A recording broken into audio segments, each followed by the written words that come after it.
ॐ व्यासासनाय नमः। ॐ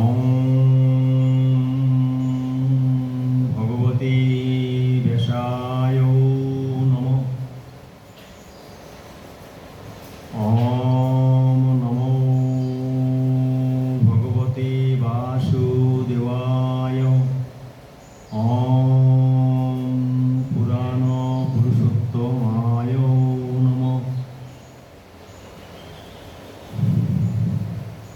श्रीमद्भागवत महापुराण साक्षात् भगवान श्री कृष्ण नारायण।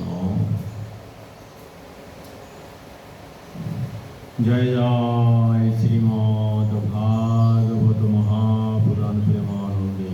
हरि बोल हरि बोल हरि बोल। जय जय श्रीमद्भागवत महापुराण प्रेमानंदे। हरि बोल हरि बोल हरि बोल।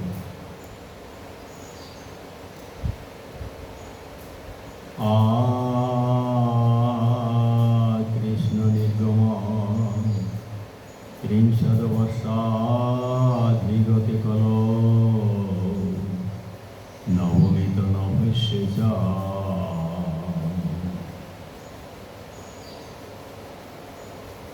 বেশি ঠান্ডা হবে।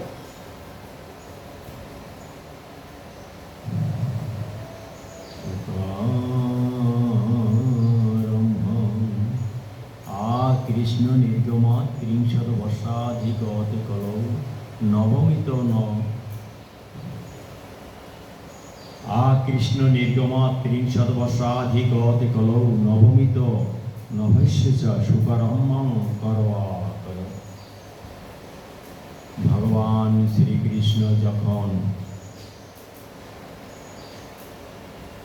এই পার্থিব জগৎ পৃথিবী ছেড়ে চলে গেলেন, তখন এই কলিযুগ শুরু হয়েছে এবং সেই থেকে চলে যাওয়ার পর থেকে 30 বছরের কিছু কাল অতীত হলে শ্রীমদ্ভাগবত মহাপুরাণ সুখদেব রাজা পরীক্ষিতের ব্রহ্মশাপ নিবারণের জন্য জগতে এনেছিলেন। কিন্তু সেই কথা জগৎ থেকে বিলুপ্ত হয়েছে, সেই কথা জগৎ থেকে মুছে গেছে, যার জন্য কলিযুগের যখন 200 বছর অতীত হতে চলেছে, তখন পুনরায় ভগবান শ্রীকৃষ্ণ এই শ্রীমদ্ভাগবতীয় কথা জগতে পুনরায় এনেছেন। তাই তো শাস্ত্রে উল্লেখ আছে, পরীক্ষিত শ্রবণান্তে চ কলৌ বর্ষ শতদ্বয়ে। মানে পরীক্ষিতের জগৎ থেকে চলে যাওয়ার পরে সুখদেব যে পরীক্ষিতকে শুনিয়েছিলেন, তারপরে কলিযুগের যখন 200 বছর পেরিয়ে গেল, তখন পুনরায় এই জগতে শ্রীমদ্ভাগবত মহাপুরাণ প্রচারিত হল এবং তখন প্রচার করেছিলেন গোকর্ণ। পরপর 2 বার প্রচার করেছিলেন। আষাঢ় মাসে একবার করেছিলেন, শ্রাবণ মাসে একবার করেছিলেন। তাই তো শাস্ত্রে উল্লেখ আছে, পরীক্ষিত শ্রবণান্তে চ কলৌ। মানে কলিযুগে পরীক্ষিতের শ্রবণ করার পরে, পরীক্ষিত শ্রবণান্তে চ কলৌ বর্ষ শতদ্বয়ে, যখন 200 বছর কলিযুগের পেরিয়ে গেল, তখন শ্রীমদ্ভাগবত মহাপুরাণ নূতনভাবে আবার জগতে প্রকাশিত হলো। তখন গোকর্ণ প্রকাশ করেছে। তাই তো উল্লেখ আছে, শুদ্ধেষু চ নবম মঞ্চ ধেনুজ কথয়াত কথা। শুদ্ধেষু চ নবম মঞ্চ আষাঢ় মাসের শুক্লপক্ষের নবমী তিথির থেকে শুরু করে পূর্ণিমা পর্যন্ত 7 দিন ব্যাপী ধেনু জোয়া মানে গরুর পুত্র, ধেনু মানে গরু, গরুর পেটে একটা মানুষের সন্তান, একটা মানব জন্মগ্রহণ করেছে, তার নাম গোকর্ণ। গরুর কানের ন্যায় তার কান দুটো লম্বা, তাই বাবা আত্মদেব তার নাম রেখেছিলেন গোকর্ণ। তাই এখানে উল্লেখ আছে গোকর্ণ। তিনি কি করেছেন? আবার পুনরায় শ্রীমদ্ ভাগবত মহাপুরাণ প্রকাশ করেছেন। কেন করেছেন?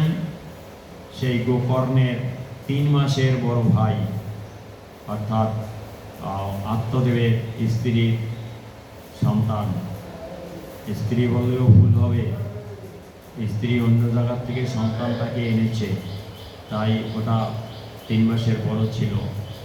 সেই তার নাম ছিল ধুন্ধুকারী। তার পাপ নিবারণের জন্য এই শ্রীমদ্ ভাগবতীয় মহা অমৃতময় বাণী প্রকাশ করা হয়েছিল। তাই উল্লেখ আছে শুদ্ধে সূচৌ নবম মঞ্চ ধেনু জোয়া কথয়াদ প্রথম। কিন্তু তখন গ্রামবাসীগণ, সেই আত্মদেবের গ্রামের অধিবাসীগণ, তুঙ্গ নদীর পাড়ে মনোরম গ্রামের যত অধিবাসী ছিলেন, তারা সেই বিষ্ণুদূতদের বলেছিলেন যে গোকর্ণ শ্রবণ করেছে, তাই তার যদি বৈকুণ্ঠে যাওয়ার রাস্তা খুলে যায়, তোমরা যদি তাকে এই সুন্দর রথে করে সেই বৈকুণ্ঠে নিয়ে যাও, আমরা সবাই শ্রবণ করেছি, আমাদেরও নিয়ে চলো। তখন বলেছিল তোমরা ঠিকভাবে শ্রবণ করনি, তাই তোমাদের জন্য পুনরায় আবার আমরা আসব। এরপরে যখন শ্রবণ করবে তখন তোমরা ভালোভাবে শ্রবণ করবে এবং মনে রাখবে। যার জন্য 1 মাস পরে সমস্ত গ্রামবাসী তাদের উদ্দেশ্যে শ্রীমদ্ ভাগবতীয় মহাপুরাণ গোকর্ণ পুনরায় প্রকাশ করেছিলেন। তাই শাস্ত্রে সেখানে উল্লেখ আছে শ্রাবণ মাসে গোকর্ণ কথা মুছে তথা পুন সপ্তরাত্রবতী ভুব শ্রবণ তৈ কৃতং পুন। শ্রাবণ মাসি গোকর্ণ কথা মুছে তথা পুন, সমস্ত গ্রামবাসীদের উদ্দেশ্যে পুনরায় এই অমৃতময় বাণী গোকর্ণ প্রকাশ করেছিলেন। শ্রাবণ মাসের শুক্লপক্ষের নবমী তিথি থেকে শুরু করে পূর্ণিমা পর্যন্ত 7 দিন ব্যাপী। তাই তো উল্লেখ আছে শ্রাবণ মাসি গোকর্ণ কথা মুছে তথা পুন সপ্তরাত্রবতী ভুব শ্রাবণ তৈ কৃতং পুন। তাতে গ্রামবাসীগণ সবাই মুক্ত হয়েছিলেন, উদ্ধার হয়ে গিয়েছিলেন।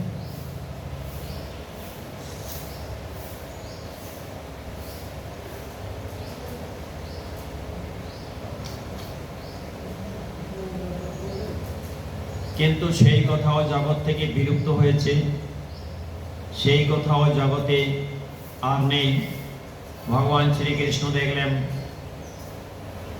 পুনরায় এই জগতে কি করে রাখা যায়, তখন তিনি কলিযুগের যখন 300 বছর পেরিয়ে গেল, তখন পুনরায় এই জগতে নিয়ে আসলেন। তা হলো সন্ত শিরোমণি সাধুগণ সনক, সনন্দ, সনাতন, সনত কুমার 4 জন মহান ব্রহ্মার প্রথম সৃষ্টি পুরুষ, তারা সন্ত শিরোমণি সাধু, তারা প্রকাশ করেছিলেন এবং সেটা হয়েছিল হরিদ্বারের উত্তরে শান্তিঘাটে। শাস্ত্রে তাই উল্লেখ করেছেন তস্মাদপি কলৌ প্রাপ্তে 30 বর্ষ গতে সতী উচুরুর যে শীতে পক্ষে নবৈমাম ব্রহ্মণ সুতা।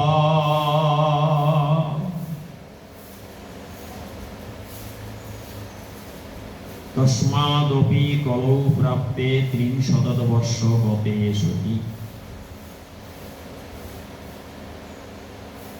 কার্তিক মাসের শুক্লপক্ষের নবমী তিথি থেকে শুরু করে পূর্ণিমা পর্যন্ত 7 দিন ব্যাপী ব্রহ্মার পুত্র, ব্রহ্মার প্রথম সৃষ্টি 4 জন পুত্র সন্ত শিরোমণি সাধু, তারা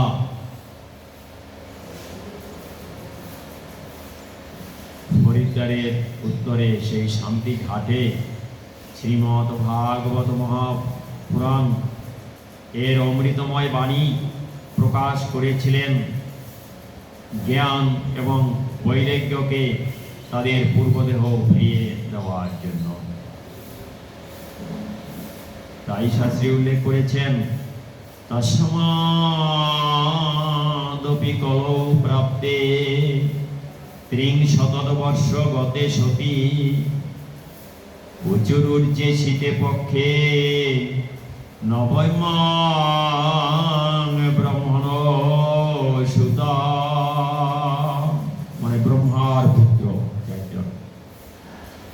নবমী তিথি থেকে শুরু করে পূর্ণিমা পর্যন্ত, তাই নবমাং ব্রহ্মণ সুতা এভাবে শাস্ত্র উল্লেখ করেছেন।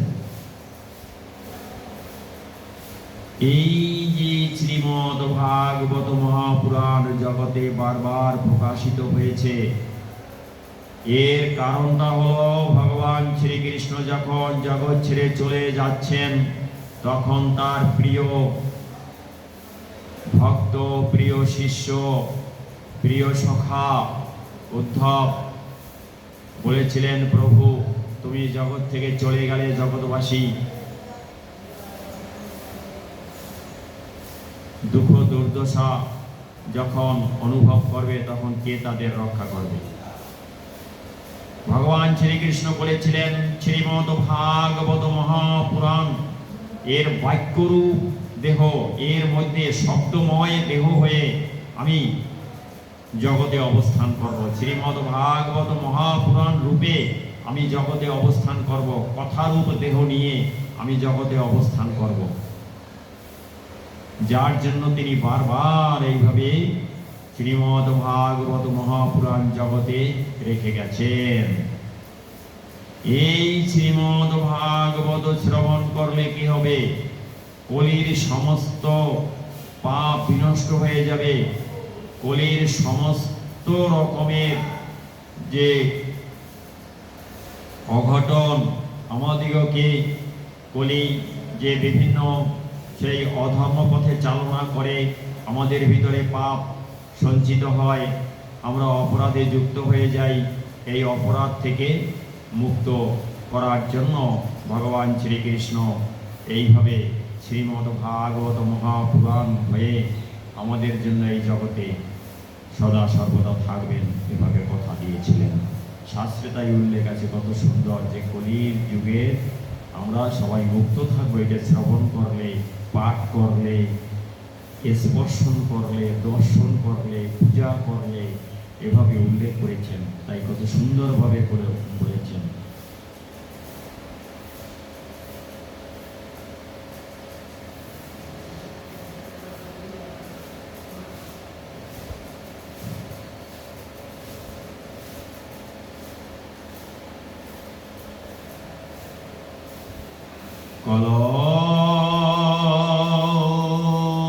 ভাগবতী বার্তা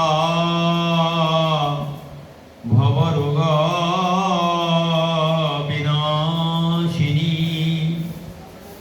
কলিযুগে একমাত্র শ্রীমদ্ ভাগবত মহাপুরাণের অমৃতময় বার্তা, অমৃতময় বাণী সবাইকে রক্ষা করবে, সবাই মুক্তির পথ প্রশস্ত করে দেবে, সবাইকে সুখে রাখবে, সবাই পাপ মোচন করবে। এই জন্যই এই স্বরূপে এই কথা বলেছেন। কলৌ ভাগবতী বার্তা ভবরোগ বিনাশিনী। হরে কৃষ্ণ। যখন সুখদেব শ্রীমদ্ ভাগবতীয় অমৃতময় বাণী রাজা পরীক্ষিতের ব্রহ্মশাপ নিবারণের জন্য জগতে ব্যক্ত করতে চলেছেন, ঠিক সেই মুহূর্তে সমস্ত দেবতাগণ তাদের কাছে সঞ্চিত ছিল যে মূল্যবান সম্পদ অমৃতের কলস, সেই অমৃতের কলস নিয়ে সেখানে উপস্থিত হয়েছিলেন। তারা সেই কলস নিয়ে সেখানে উপস্থিত হয়ে সুখদেবকে বলেছিলেন, আপনি আমাদেরকে শ্রীমদ্ ভাগবত মহাপুরাণের অমৃতময় বাণী পান করান, আর আমরা আপনাকে এর যে প্রণাম করব, এর যে মূল্য প্রদান করব, সেই হিসাবে এই অমৃতের কলস আপনি গ্রহণ করুন।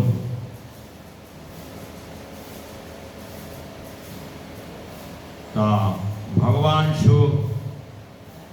ভগবানের সেই অমৃতময় বাণী শ্রীমদ্ ভাগবত মহাপুরাণের মধ্যে যা রয়েছে, সেই বাণী তাদেরকে সুখদেব প্রদান করেননি।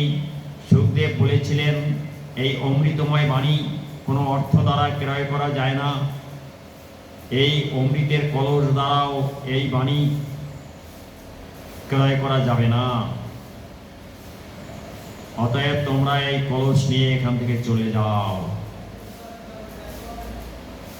তোমরা প্রণামী দেওয়ার জন্য যে কলস এনেছ, আমি যদি এই কলস গ্রহণ করি, তোমাদের এই প্রণামী গ্রহণ করি, আর এর পরিবর্তে শ্রীমদ্ ভাগবত মহাপুরাণের অমৃতময় বাণী তোমাদিগকে প্রদান করি, তাহলে এই অমৃতময় বাণীকে ছোট করা হবে।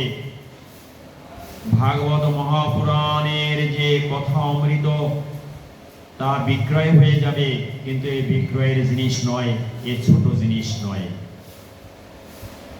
দেখুন কত সুন্দরভাবে বলেছিলেন, ক সুধা ক কথা লোকে ক কাচ ক মনির মহান ব্রহ্মরাত বিচার জৈবং তদা দেবাঞ্জ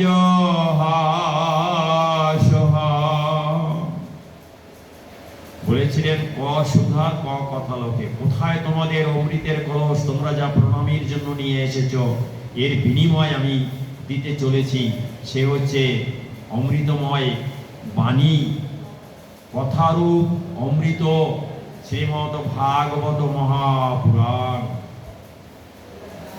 কোথায় কাঁচ, এক টুকরো কাঁচ, আর কোথায় এক টুকরো হীরক, মহামূল্যবান মণি যেমন তুলনীয় নয়, এই অমৃতের কলসের সাথে ওই অমৃতময় বাণী তুলনীয় নয়। এক টুকরো কাচের কাছে যেমন মহামূল্য মণি, অনেক ব্যবধান, অনেক বড়, তদ্রূপ এই কলসী, এই যে অমৃতময় কলস, এর কাছেও এর থেকেও অনেক বড়, অনেক মূল্যবান এই অমৃতময় শ্রীমদ্ ভাগবত মহাপুরাণের বাণী। তাই বলেছিলেন, ক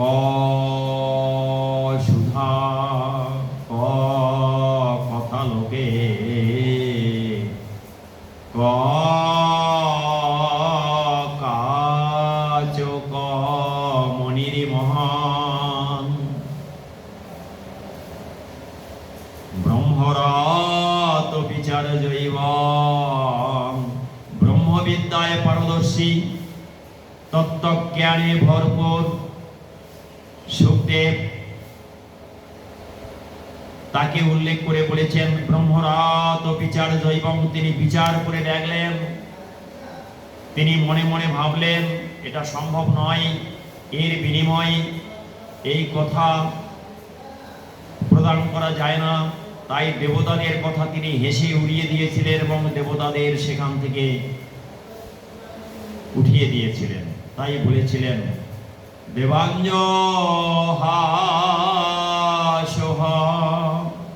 দেবতাদের কথা হেসে উড়িয়ে দিয়ে তাদেরকে সেখান থেকে বিতাড়িত করেছিলেন। তদা দেবাঞ্জহাস ব্রহ্মরাত বিচার দৈবং তদা দেবাঞ্জহাস। তাই দেবতারা এই রস পায়নি, এই অমৃত পায়নি। এই অমৃত এই জগতে আছে, এই জগতের মঙ্গলের জন্য, এই জগৎবাসীদের মুক্তির পথ প্রশস্ত করার জন্য ভগবান শ্রীকৃষ্ণ শ্রীমদ্ ভাগবত মহাপুরাণের মধ্যে শব্দময় দেহ নিয়ে অবস্থান করছেন।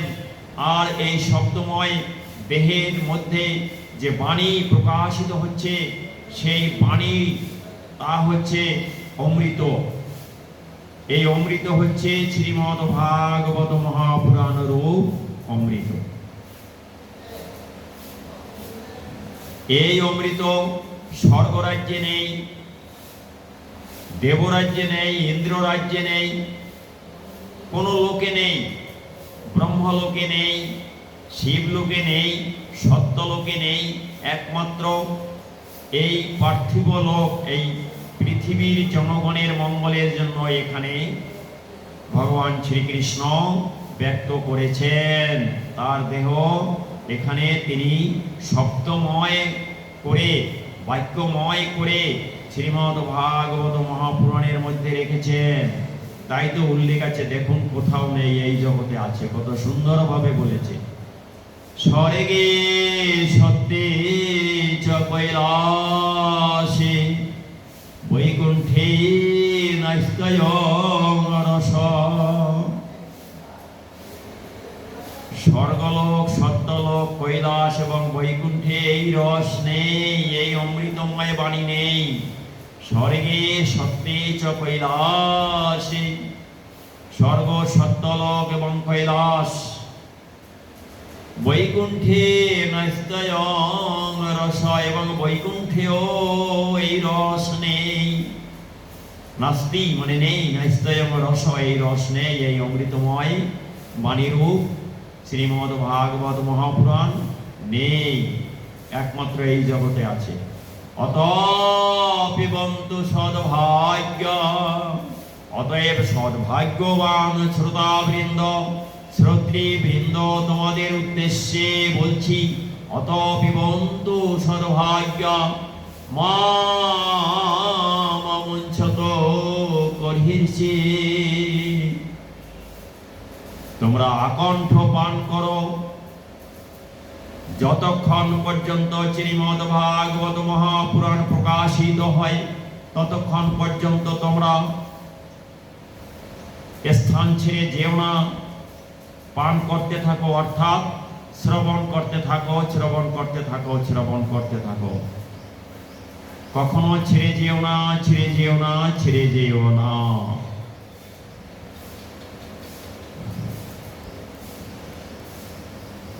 আর যখন এই শ্রীমদ্ ভাগবত মহাপুরাণ প্রকাশিত হয়েছিল হরিদ্বারে শান্তিঘাটে তৃতীয়বার, কলিযুগের 300 বছর অতীত হওয়ার পরে, তখন সমস্ত নদী খাল তারা দেহ ধারণ করে সেখানে উপস্থিত হয়েছিলেন। পাহাড় পর্বত গাছপালা দেহ ধারণ করে সেখানে উপস্থিত হয়েছিলেন। সাধু মহাপুরুষগণ যারা রয়েছেন হিমালয়ের মধ্যে, পাহাড়ের মধ্যে, সবাই সেখানে এসে জড়ো হয়েছিলেন এবং সর্বপ্রথমে স্থান দখল করবেন। সর্বপ্রথমে এসে যাতে বসতে পারেন, ভালো শুনতে পারেন, পিছনে না পড়ে যান, তাই তারা দৌড়াতে দৌড়াতে আগে এসে স্থান দখল করেছিলেন। তাই তো উল্লেখ আছে, কি উল্লেখ আছে? শ্রীমদ্ ভাগবত পীযূষপানায় রসলম্পটা। পীযূষ মানে অমৃত, পানায় মানে পান করার জন্য, রসের রসিক যারা, তারা শ্রীমদ্ ভাগবত রূপ অমৃত পান করার রসের রসিকগণ, তাদের উদ্দেশ্য করে বলেছে শ্রীমদ্ ভাগবত পীযূষপানায় রসলম্পটা ধাবন্তয়াপ্পাযজো। অর্থাৎ দৌড়াতে দৌড়াতে এসেছিলেন। ধাবন্তয়াপ্পা যজু সর্বে প্রথম যে চ বৈষ্ণবা, সেই সমস্ত বৈষ্ণবগণ সর্বপ্রথমে স্থান দখল করার জন্য সেখানে আগে এসে উপস্থিত হয়েছিলেন এবং স্থান দখল করে বসেছিলেন।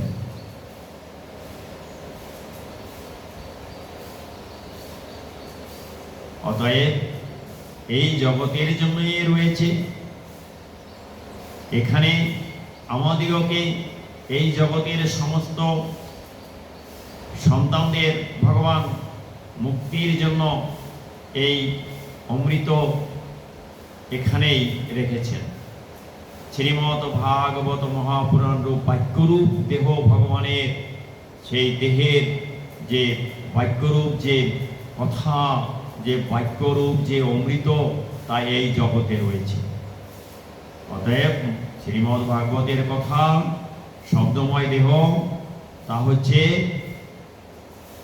মুক্তির একমাত্র পথ, অমৃতময় বাণী। হরে কৃষ্ণ, জয় রাধে, জয় রাধে, জয় রাধে। এই শ্রীমৎ ভাগবত মহাপুরাণ যে বাড়িতে থাকবে, যাদের ঘরে পূজিত হবে, পাঠ হবে, সেই ঘরে যত জনগণ আছে, সেই ঘরের যত মেম্বার আছে, সবাইকে দেবতাগণ এসে প্রণাম করে। কেননা দেবতাগণের যিনি প্রভু, তিনি বাক্যরূপ দেহ হয়ে তাদের গৃহে পূজিত হচ্ছেন। তাই যে সম্পদ তারা পায়নি, সেই সম্পদ এই পৃথিবীর জনগণ পেয়েছে। এই জন্য সেই গৃহের সবাইকে দেবতাগণ এসে প্রণাম করে। আর সেই গৃহে যারা থাকে, যে গৃহে শ্রীমৎ ভাগবত মহাপুরাণ রাখা আছে, সেই গৃহে যারা এই শ্রীমৎ ভাগবত মহাপুরাণের অর্চনা করে, পূজা করে, এর উপরে একটা ফুল বা একটা তুলসী পাতা দিয়ে একে প্রণাম করে অথবা একে পাঠ করে, তাদের সমস্ত মনোবাসনা পূর্ণ হয়। তাতে কোনো সন্দেহ নেই। ভগবান বলেছেন, আমি তাদের সমস্ত মনোবাসনা পূর্ণ করে দেই, তাতে কোনো দ্বিধা রাখি না, সন্দেহ রাখি না, কোনো ত্রুটি রাখি না। কত সুন্দরভাবে বলেছেন। শ্রীমদ্ ভাগবত পূজয়েদ ভক্তি পূর্বক অর্চকয়া খিলান কামান প্রজাচ্ছতি মা সংশয়, প্রজাচ্ছতি ন সংশয়। কত সুন্দর বলেছেন। শ্রীমদ্ ভাগবত রূপম তৎ, শ্রীমদ্ ভাগবত মহাপুরাণ রূপে ভগবান শ্রীকৃষ্ণের বাস্তব দেহ, বাস্তব অবয়ব, বাস্তব রূপ এই জগতে বিরাজমান আছে। শ্রীমদ্ ভাগবত রূপম তৎ পূজয়েদ ভক্তি পূর্বকম, যে সকল ভক্ত ভক্তিপূর্বক এর পূজা করবে, পূজয়েদ ভক্তি পূর্বকম অর্চকায়া খিলান কামান, এইভাবে অর্চনাকারী যারা পূজারী, তাদের অর্চকায়া খিলান কামান, তাদের সমস্ত মনোবাসনা পূর্ণ হবে, কামনা পূর্ণ করবেন।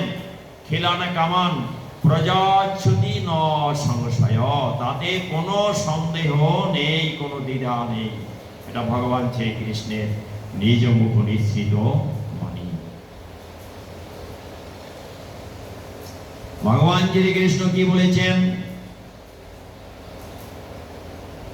যে সকল ভক্তগণ পূজা করবেন, পাঠ করবেন, স্পর্শ করবেন, দর্শন করবেন, শ্রবণ করবেন, সকলার পাপ বিনষ্ট হয়ে যাবে। তাদের দেহের মধ্যে এই যে কলির যে ময়লা এটা থাকবে না, কলি যুগের যে প্রভাব, এর যে অপরাধ সেটা কেটে যাবে। তাই তারা মুক্ত হয়ে যাবেন, তাদের পাপ মুক্ত হয়ে যাবে। কত সুন্দরভাবে বলেছেন, দেখুন কি বলেছে, তেনিয়ং বাংময়ী মূর্তি, মানে তার বাক্যরূপ দেহ, ভগবান শ্রীকৃষ্ণের বাক্যরূপ দেহ শ্রীমদ ভাগবত শ্রবণকারী, পূজা যিনি করবেন, সেবাকারী, পূজাকারী, দর্শনকারী, স্পর্শনকারী, শ্রবণকারী, সকলার পাপ বিনষ্ট হবে। তাই বলেছেন শ্রীমদ ভাগবত। এর যে কথা এটা বলছি, তেনিয়ং বাংময়ী মূর্তি প্রত্যক্ষ বর্ততে হরে,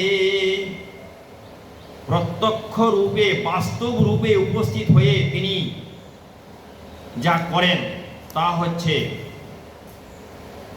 সেবনা শ্রবণা।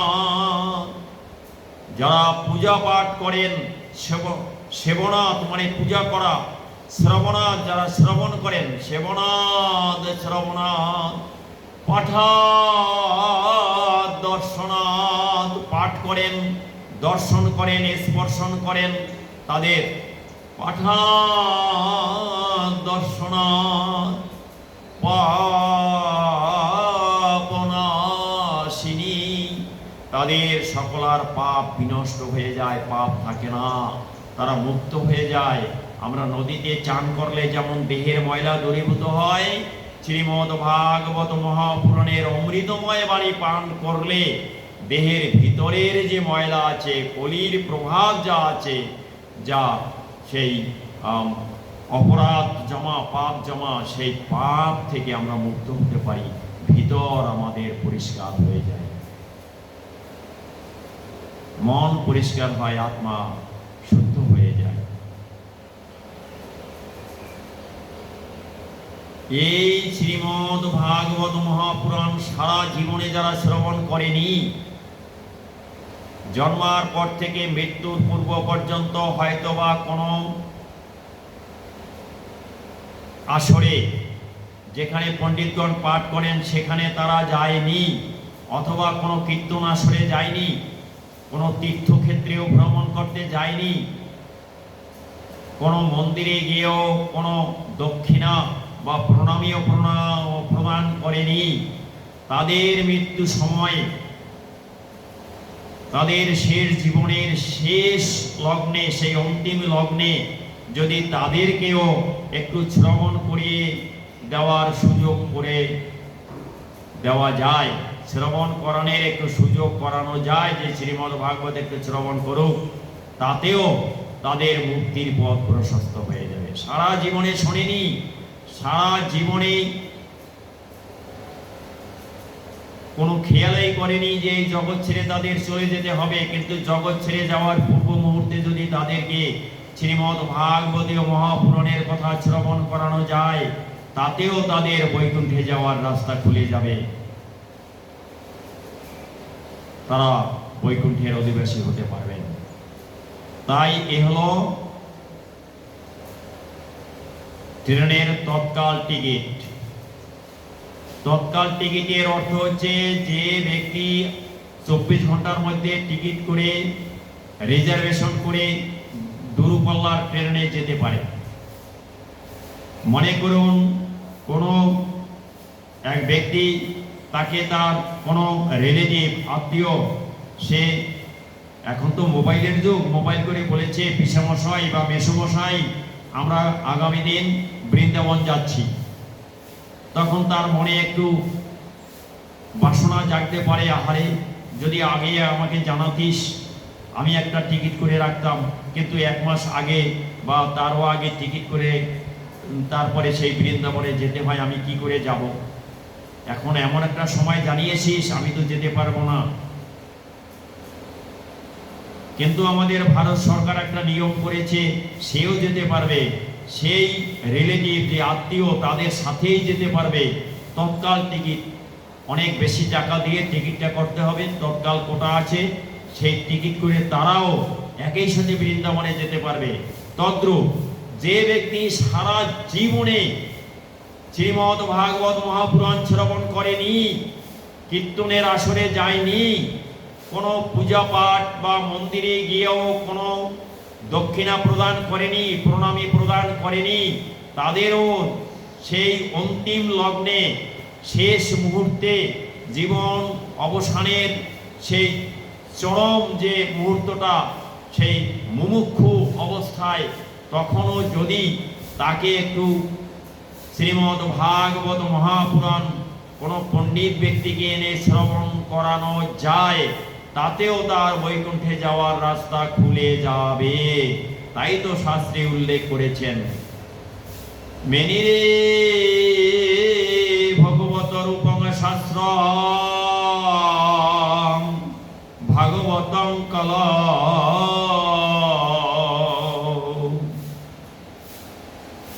সেবনা শ্রবণাৎ সদ্য বৈকুণ্ঠ ফলদায়ক।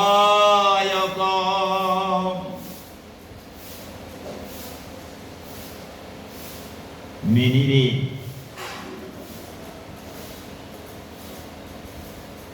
ভগবত তত্ত্বপূর্ণ ভাগবত শাস্ত্র এই কলি যুগে পাঠ এবং শ্রবণ করলে তাৎক্ষণিক মুক্তি প্রাপ্তি সম্ভব। কত সুন্দরভাবে বলেছে না, মেনিরে ভগবত রূপং শাস্ত্রং ভাগবতং কল। এই ভগবত রূপ শাস্ত্র ভাগবত তত্ত্বপূর্ণ মুক্তির পথ প্রদানকারী শ্রীমদ্ ভাগবত মহাপুরাণ ভগবান শ্রীকৃষ্ণের দেহখানি পাঠ এবং শ্রবণ করলে তাৎক্ষণিক, অর্থাৎ ওই তৎকাল টিকিটের সমতুল্য তাৎক্ষণিক মুক্তি প্রাপ্তি সম্ভব। সাথে সাথে সে বৈকুণ্ঠে যাওয়ার টিকিটটা পেয়ে যাবে। তাই বলেছেন, সেবনাৎ শ্রবণাৎ সদ্য বৈকুণ্ঠ ফলদায়ক।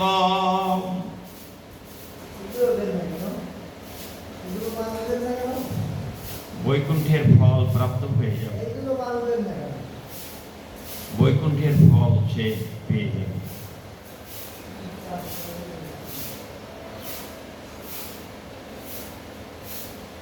অতএব যারা কাছাকাছি আছেন, আমি বিভিন্ন প্রোগ্রামে বাহিরে মাঝে মাঝে আমার যেতে হয়, তাই চলে যাই। যখনই প্রোগ্রাম শেষ হয় আমি আশ্রমে চলে আসি। আপনারা এই আশ্রম থেকে প্রচারিত শ্রীমদ্ ভাগবতীয় মহাপুরাণ এর অমৃতময় বাণী শ্রবণ করবেন। আপনারা বাড়িতে কাজ করবেন আর কান খোলা রেখে এই পাঁচপোতা আচার্য বিবেকানন্দ গোস্বামী সেবাশ্রমের দিকে খেয়াল রাখবেন। কানে শ্রবণ করবেন এই অমৃতময় বাণী, আপনারা ফলপ্রসূ হবেন। এই শুভ ফল আপনাদের উপরে প্রযোজ্য হবে আর সংসারের কাজ আপনারা করে যাবেন। এবং আমি গুরুদেবের কৃপায় যেটুকু সম্ভব আপনাদিগকেও এই অমৃতময় বাণী শ্রবণ করবার চেষ্টা রাখব, করাব। হরে কৃষ্ণ, জয় রাধে, জয় রাধে, জয় রাধে। আজকের মতে এখানেই সমাপ্ত রাখি। আগামী দিন এর পরের অংশ থেকে আবার আগামী দিন আমি শুরু করব। জয় জয় গোপীবেশ অবতার শ্রীমদ আচার্য বিবেকানন্দ গোস্বামী প্রেমানন্দে হরিবল হরিবল হরিবল। জয় জয় গোপীবেশ অবতার শ্রীমদ আচার্য বিবেকানন্দ গোস্বামী প্রেমানন্দে হরিবল হরিবল হরিবল। জয় রাধেশ্যাম জয় রাধেশ্যাম জয় রাধেশ্যাম।